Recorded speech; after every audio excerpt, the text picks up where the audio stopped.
Hi, beautiful souls. My name is Clara Camino. Maybe it's only fair that I tell you a little bit about myself. But if I was to do that, I would most probably tell you nothing. I would just say I was born in the southern tip of Africa, in the middle of nowhere, in the middle of a family, the middle child, middle income. And then things happened.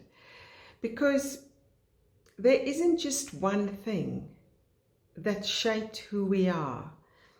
Not for me in any way. Every so now and then I find myself in awe of the path that I've walked. I find myself in awe in where I am now, even if there is nothing happening. So what I've decided was to actually have a look at my memoirs of a pilgrimage that I did in the year 2000 before Google and YouTube, Google together. And it's quite interesting because what I love about it, I didn't have a spiritual language for it. So it's written very innocently as discoveries. There's this innate trust that there is no guidance from another person, so I can just go. It is innocent, it is beautiful, there's no judgment, there's just allowance. And when I think back, even when I read this, I realize how we've actually been programmed. Whilst the very industry is trying to make us feel better and to feel enough, it actually makes us feel less than. Because this journey is so unique. I was around about 14, 15 when I realized that the number of individuals on earth is the number of ways back to the divine. There isn't just one path. So what I'll do is I'll read from my memoirs and to just keep it as who I was in the year 2001. Oh, and I've named my own memoir Walking into an Avalanche of Miracles. Okay, so when spirits speak, I listen. Everything else is negotiable in life. And I once asked Spirit whether I'm obedient, and the response was a little, a lot. I thought that landed just right. It was just one of many moments in my life, in my time, a journey with many, many healing moments. Chapter 1, Big Decisions. For my 10th birthday, I decided that I'm going to live until my 31st birthday. There was absolutely no reason, not even a depression, but no joy to the information. It was merely a fact, a number that had a date. Chapter 2, The Aftermath. At 35 of age, plus 1 day, I was in crisis. I'd nothing planned, nothing dreamt. That was quite a dangerous place if the mind cannot imagine anything anymore. That is what I've realized. Chapter 3. Yeah, I do write very short chapters. Happy to be OCD, ADHD, you name it.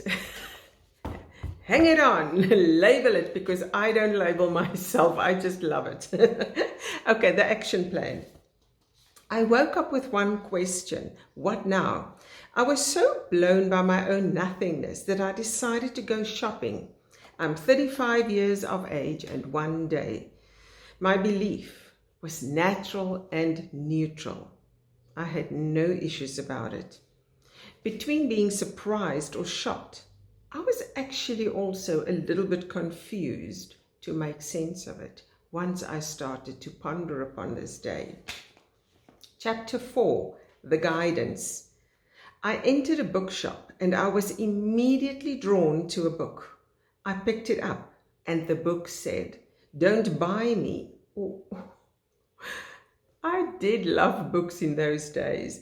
There's just one line that you need to read, and then you will know what to do. So now I'm flipping through the pages of the book, and I thought, oh my, it's very rude to read a book that you have no intention of buying. It's disrespectful to the author and robbing them of their royalties, their share of the wallet. But I kept going. Oh my, if you wondered whether books can or cannot speak, we are in serious trouble. By now one should know that trees talk, books do bring messages, but humans mainly make a lot of noise. Only a few moments into this, what I call steel reading, I've got it. I've got it. I was so elated. It is as if those words stood up, as if they became elevated.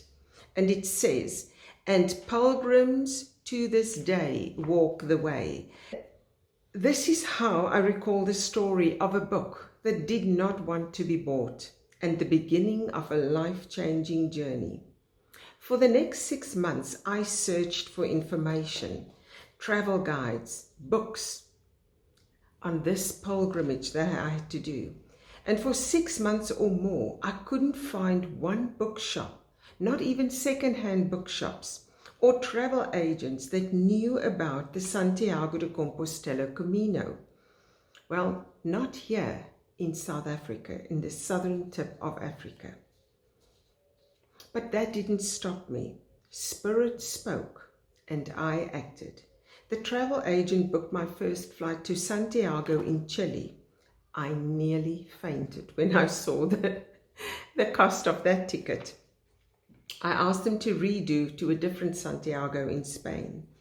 Everyone was so confused that I had to set off to sneak a little more info from this Don't Buy Me book, because they kept saying there's nothing like that.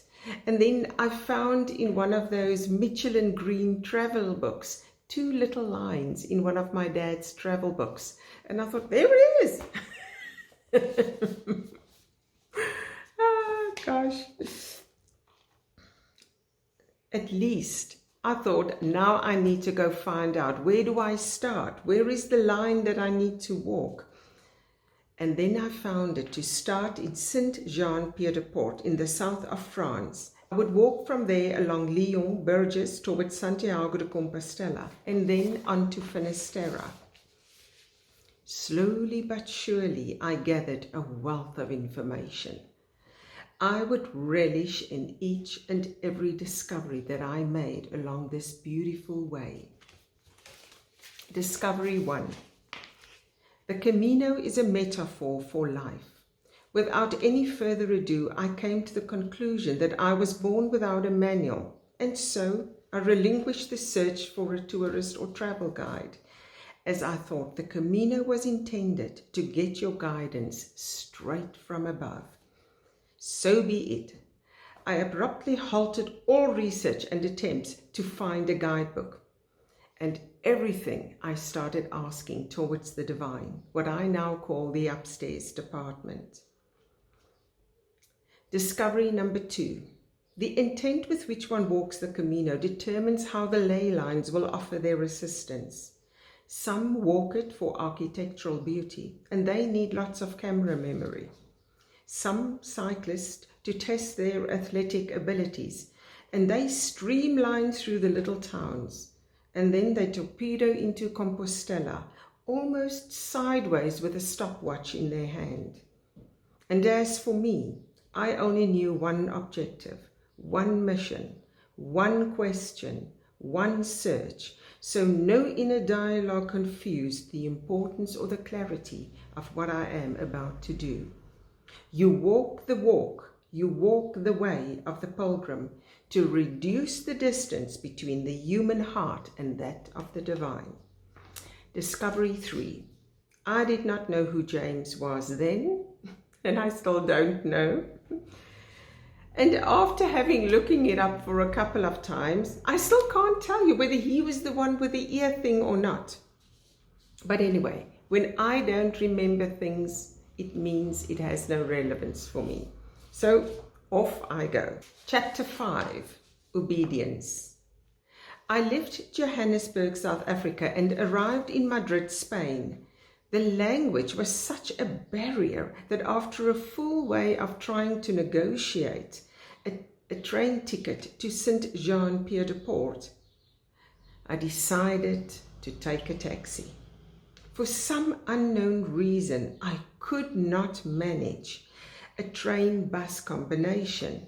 Once I paid the taxi driver, I realized that I've spent half my pocket money on one taxi trip to get to the departure point, and I still had 6 weeks of walking left. Chapter 6. The Journey.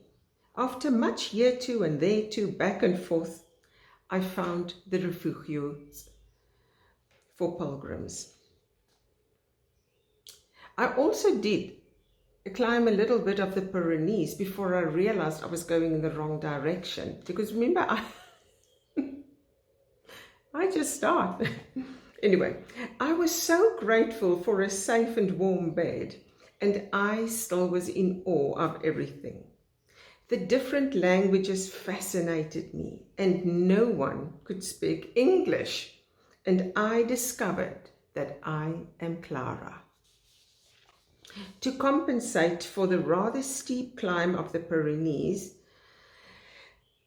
and the fact that this stretch over the Pyrenees must be done in one day before sunset so that one can overnight in Roncesvalles, I left at 7 o'clock in the morning. Shortly after noon, I reached summit, that was my Everest, and found the snowy ice quite peculiar. We don't have weather like that here in South Africa. As I started the descent, I started walking slower and slower, and the pain started to increase. By now, all the pilgrims had passed me. The pain was so much that I started to hallucinate. Each leaf and each little river stone became alive. I saw the energy dance within and around me, and the pain became unbearable. I was the last one in and had to take the only empty bed, a top bunker.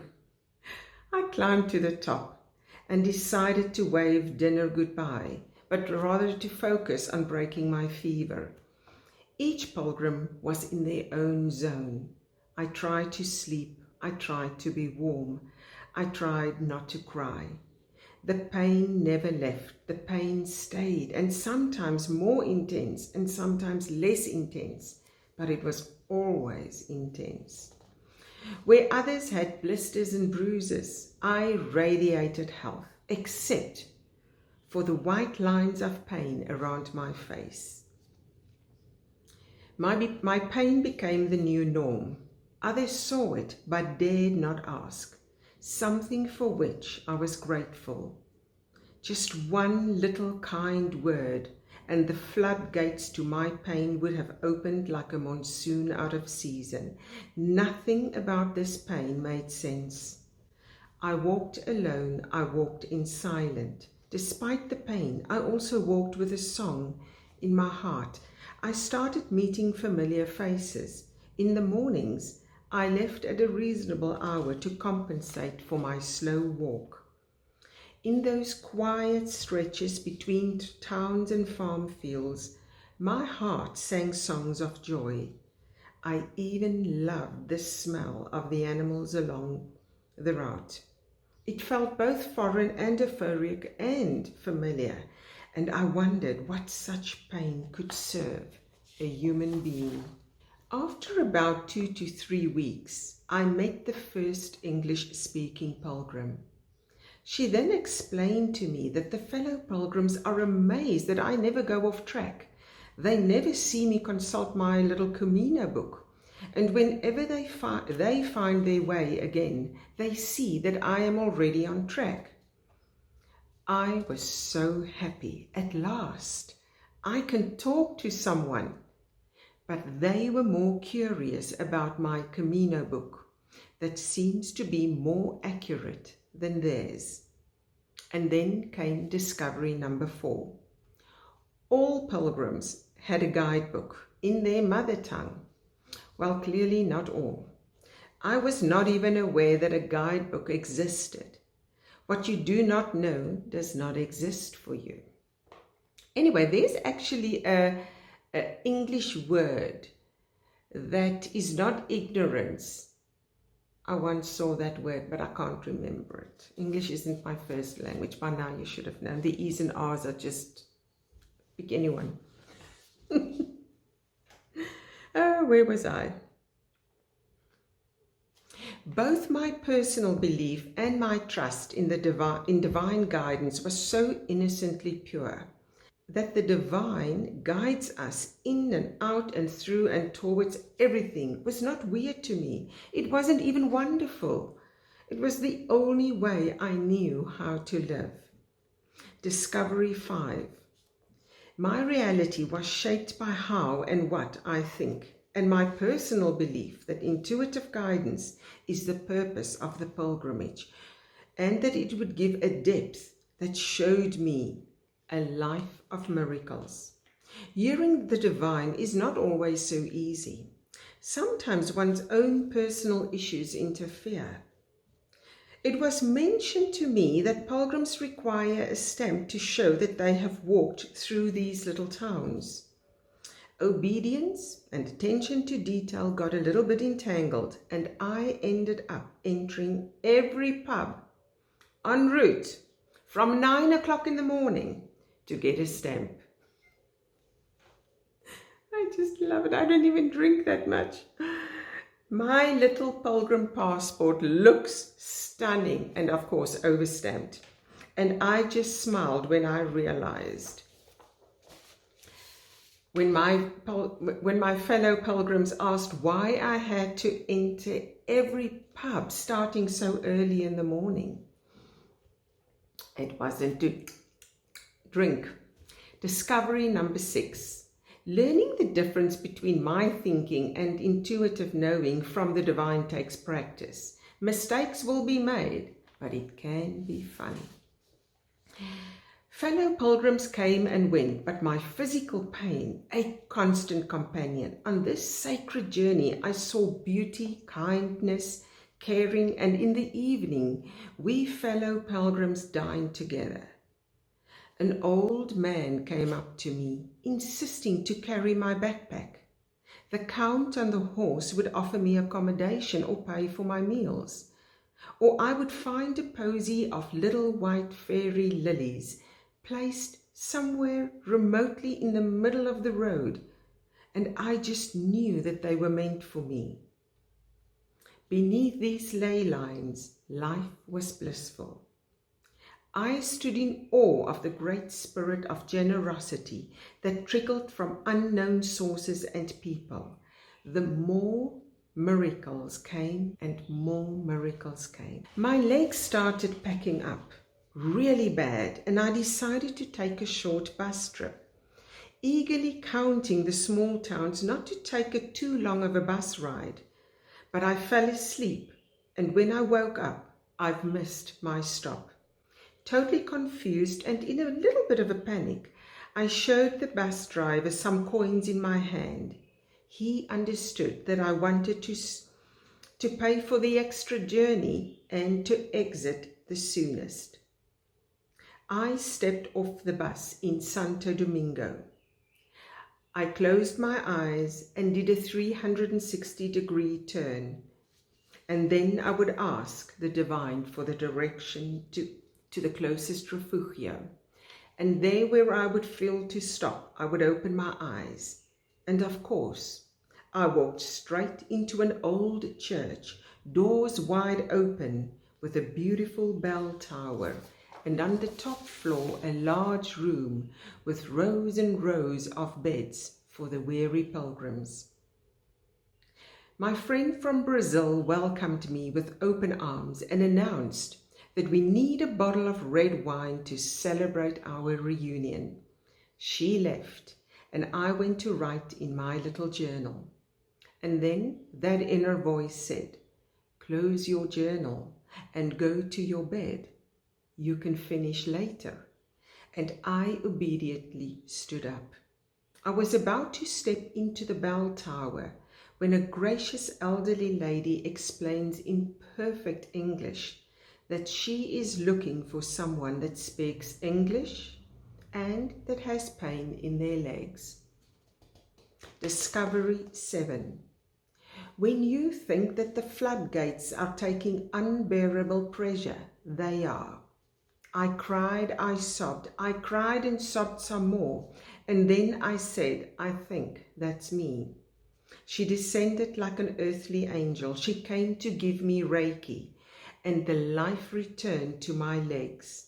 I was over the moon. My gratitude immeasurable. This is her service to pilgrims.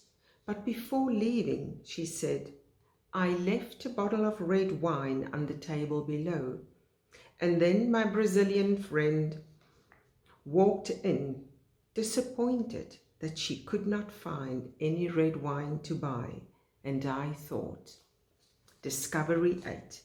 How the divine even looks after small stuff like red wine. Or is that the bigger stuff, I ask. As if healing and wine was not enough, she turned towards me and said, things will happen on the 11th hour. She explained that the divine does not reveal before that moment when it is required. These words have rung true in so many ways, in so many circumstances, under so many conditions, and also when my own mother passed away 5 years later. Discovery 9. Everything, with no exception, happens just in time, in absolute divine order. I walked with a lightness, but eventually the pain returned, but not the Reiki healer. I walked slower than a Tibetan monk trying to miss an ant. I needed to rest, and the sun was setting fast. Daylight was about to run out when I saw an old man with a walking ring leaning against a wall in a town with no refugio or shelter. I looked at him and he looked at me. We nodded in absolute silence, and I, too exhausted from pain to even fake a smile. He then proceeded to walk ahead, and may I add, much faster with his walking ring than me. I could hardly keep up. He stopped, waited and turned every 3 to 4 steps, making sure that I kept following. He knocked on a door, and then she opened the door, the mother of all weary daughters of the world. I was so tired and in too much pain to talk.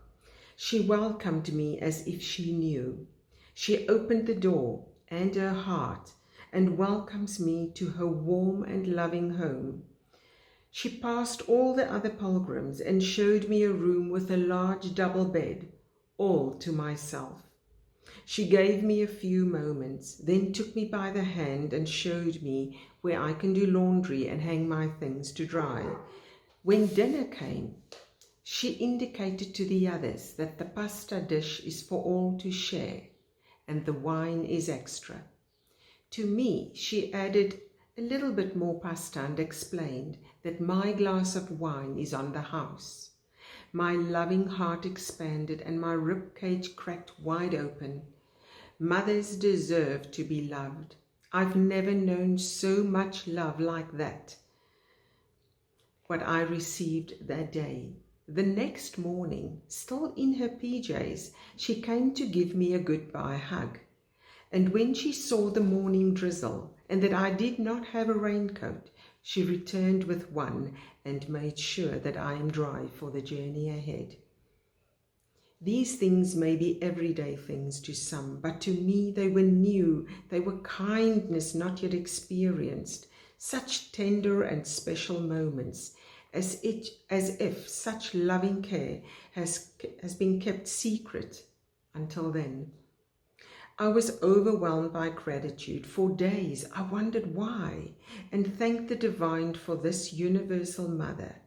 I walked away and asked the divine to bless her and all daughters of all mothers and all mothers of all daughters, and if at all possible, to let them know that this kind of love exists. Discovery 10. If we can make that love real, oh, what a happy world we are creating. Just pay it forward. I had so much to ponder, so much to process, and sometimes the distance between towns would grow larger, and so did the spaces between my memories and thoughts. I was both quiet and my soul not taking a moment's rest. 3 German pilgrims arrived for a picnic under the trees. They've been walking together like a trinity, never parting and always in formation.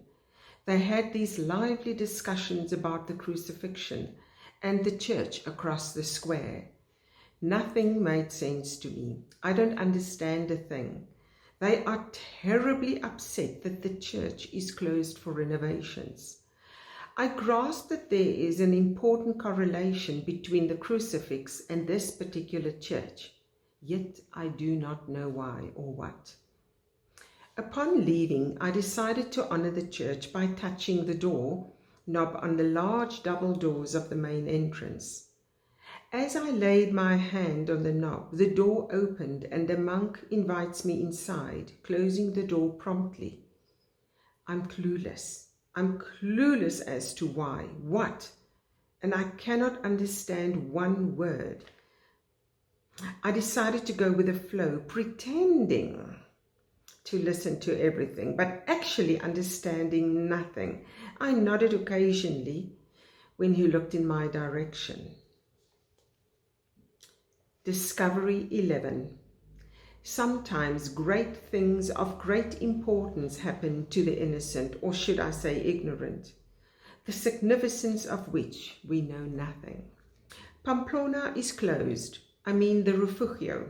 Evidently the next refugio is now full too, and no one is allowed to sleep on the grass outside of the refugios.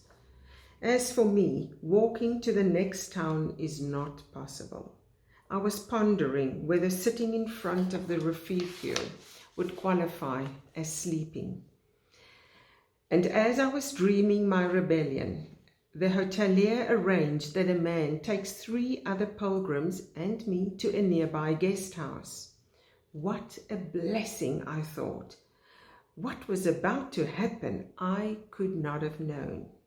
That evening, the 3 pilgrims went to the only pub in town for dinner. I arrived moments later. As they did not invite me to join them, I sat at a little corner table, reading the graffiti and the art on the walls of the pub. The barman rather persistently asked me for my pilgrim's passport. He kept explaining something of great importance, but I could not understand a word. And now, my pilgrim passport has a very important stamp, a new story, and I another confusion. But I do love this new little Mother Mary stamp that he gave me. The next morning, Pamplona got smaller and smaller as we climbed into the direction of Mount Pardon. And then, here in front of me is Mother Mary, a little statue beautifully carved and waiting on only a few pilgrims that walk this uncharted, almost unmarked stretch of the route. Discovery 12. Rejection is how the universe hurts you towards something more special and unique that is meant only for you. Oh, how blessed I am. The towns got smaller, the distances longer, and the songs in my heart lighter by each step. I decided to bask in this wonderful feeling that is growing within. There's not a pilgrim in sight, and the beautiful pine-like forest to my right. And I feel like a little journaling. I folded my sleeping bag in half to double the comfort and kneeled down to sit when my cannot tear hiking pants rip open from bum to calf. I did not spend much time worrying about it. I just smiled as the impossible has just happened. The town of Rabanal is like a ghost town.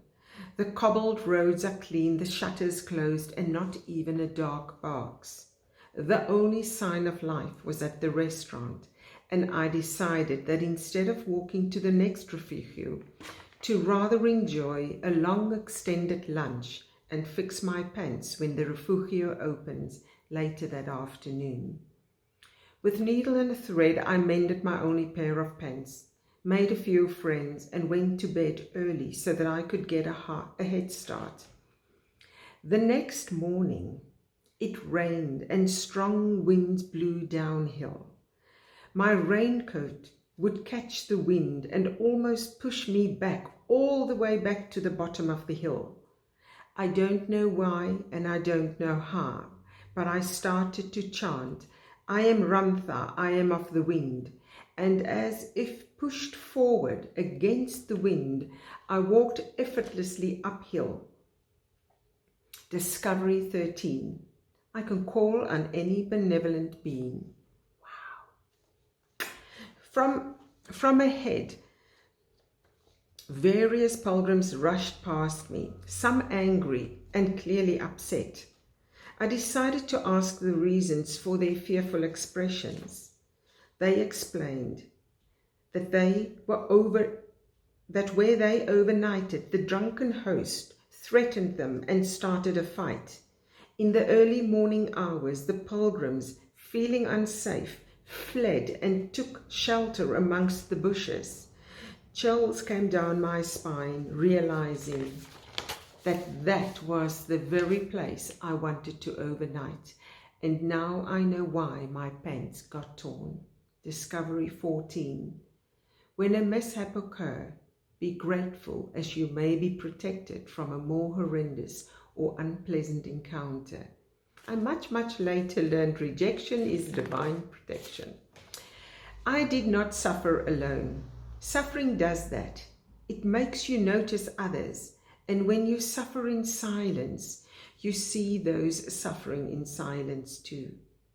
Every day I would pass 2 French women sitting on the ground in total despair, the blisters on their feet begging to be pricked but not to be touched, whilst their gentleman friend stands by with compassion and care, knowing very well that nothing can be done.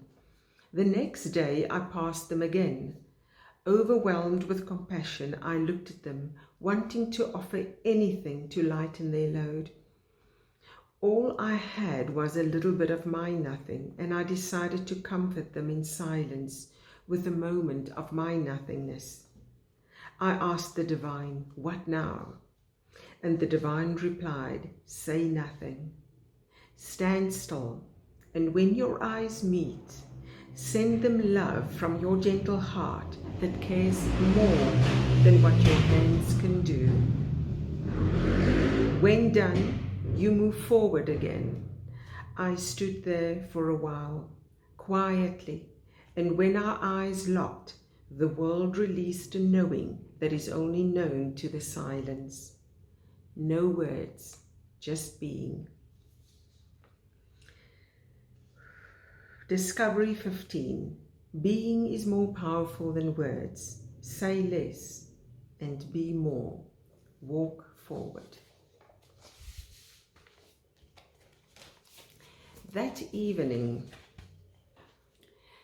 they came to sit beside me. They pointed at themselves and said France, and I nodded, saying Afrique du Sud for South Africa, and remained in quiet for the rest of the evening.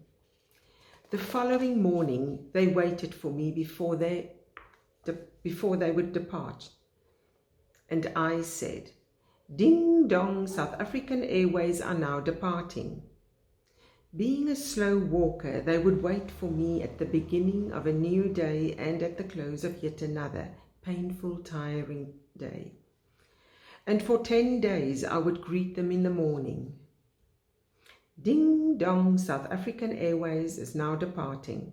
And in the evening, ding dong, South African Airways has arrived. On the day of their final walk, they waited patiently for almost 3 hours for a final. Ding dong, South African Airways is now arriving. Discovery 16.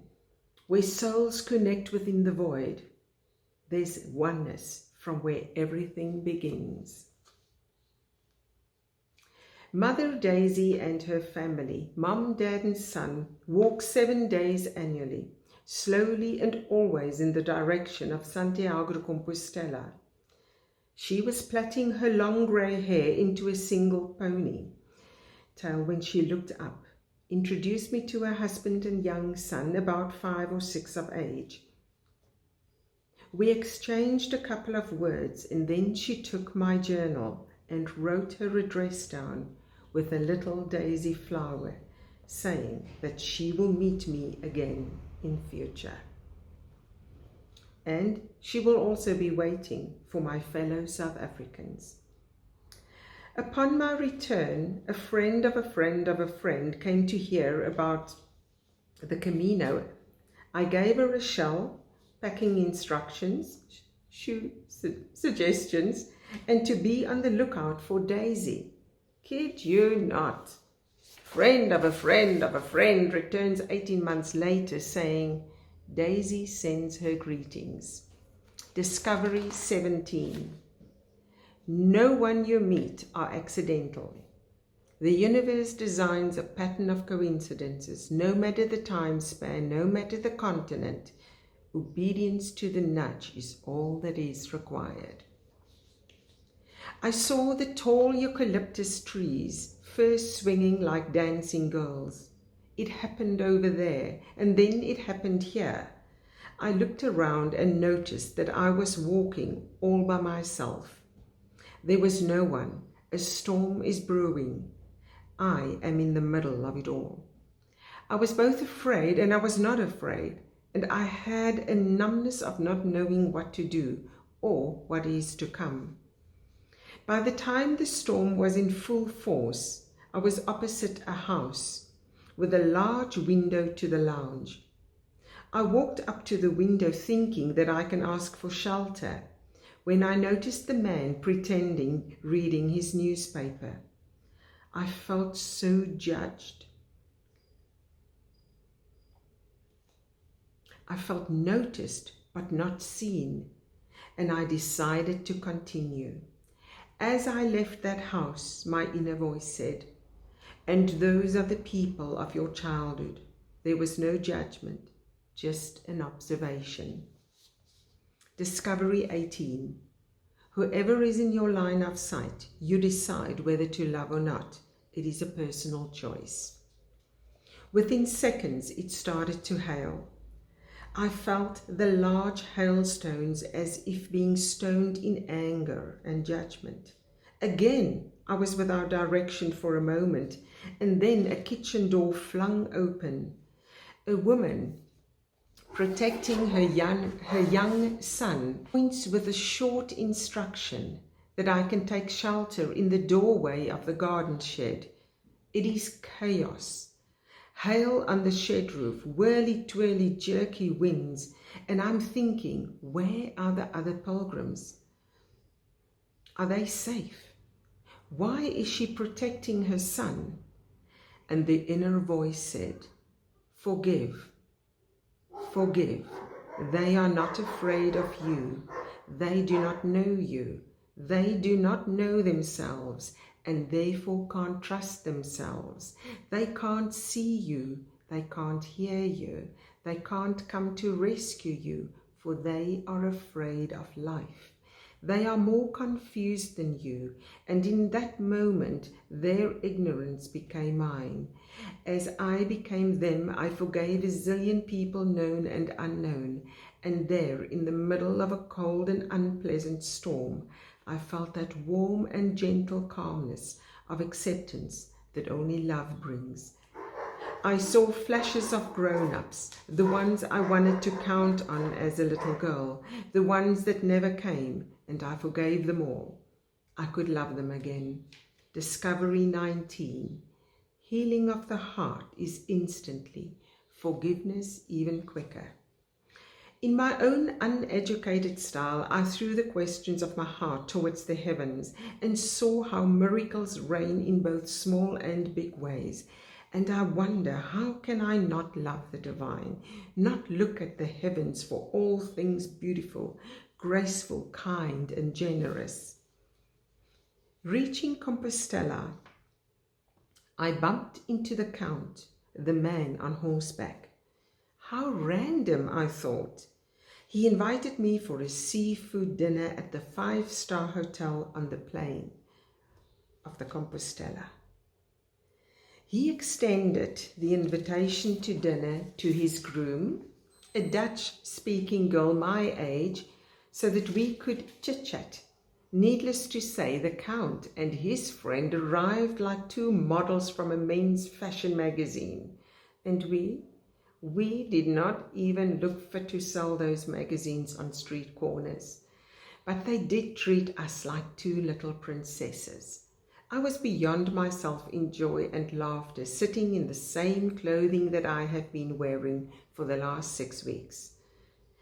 I had a starter that costed more than my journey, and the main meal arrived equal to a month's salary. When my new bestie whispered in Dutch, and to think I would have settled for a hot dog. Discovery 20. Abundance is anything and everything greater than your expectation, and expect nothing. In full disclosure, I missed the morning mass at the Compostela Cathedral. I did not hear my name called. I was not present. The one and only representative from South Africa who finished her pilgrimage for a spiritual reason was tipsy. That expensive champagne decided to get value for money and stayed longer in my body, and I was exhausted, but my soul was elated. Discovery 21. Live in the now, break some rules, and being divinely touched has no room for holy cow business. Compostela was not my destination. My heart longed for Finisterre, of which I knew nothing other than I wanted to stay for 3 days. The majority of pilgrims stays for 3 hours. The refugio manager at Compostela offered to take me to Finisterre. Others then joined, and so a car packed with one driver, three-hour visitors to Finisterre, and one 3-day visitor to Finisterre. We laughed, we joked, we chatted, and soon the 50-kilometer journey ended in this little coastal town known as the end of the world. It was so known in medieval times. But the driver looked in the rear mirror, and he complimented my green eyes. His compliment caught me off guard, and I thought, trouble is coming. Payback. Favors need to be repaid. Now my poor little body had pain and fear to conquer. Again, one of the girls picked up my distress signals and then ever so gently explained that green eyes are not so common here. Your eyes are being noticed. My ordinary eyes have never been noticed back home, but here they were different. Discovery 22. Everyone has something of beauty within. Move continents if you must, but go where you will be appreciated. Just find that place and relish in it. Before the driver and the 3-hour visitors returned to Santiago, the driver offered to arrange that I can stay for free for all 3 nights. It was such a kind gesture that I decided to make a little note of gratitude to myself.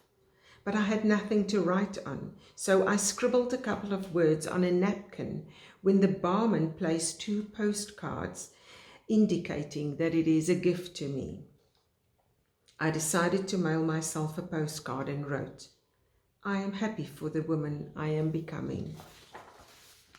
The next day, I decided to walk towards the neighborhood town when an elderly woman called me to a halt and handed me a beautiful posy of colorful flowers.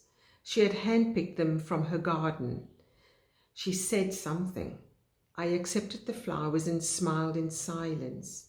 We shared a moment of gratitude, and she thanked me for things not yet done. It was as if she thanked me, a future me, for a life that I have not yet lived. Discovery 23. Have gratitude for your potential, as all souls are courteously more than the personality can ever imagine. Life is amazing, and that amazing life unfolds according to its own rhythm. What makes it awesome can also be in the very thing that makes it not so awesome. You see, miracles are everywhere. You just need to know where to look. Chapter 7. Full Circle. To end the pilgrimage was to begin a new journey, a new phase. I walked towards me. I am pleased. I am content. I am joy. I am the beauty of life, expressed in gratitude as I picked up my shell, not from a shop, but the beach, the shell of the pilgrimage, as did the monks of eons ago. My shell I did not buy. It did not come easy. I had to walk for it, search for it, but I found it. It felt blessed, and I would not have wanted it any other way. To become aware is to know what to see, and for that reason to know what a miracle is wonderful. Is a wonderful reminder to up the game of gratitude. To me, a miracle can be any ordinary event that cannot be explained by one's own effort, and therefore stands to reason that it has happened by divine intervention. Chapter 8. The End. There is no end for the soul. All experiences and journeys may come to a conclusion or a point of completion on that particular matter. As much as there are no endings, there are an infinite number of beginnings. I am a discovery. That is it. Walking into an avalanche of miracles.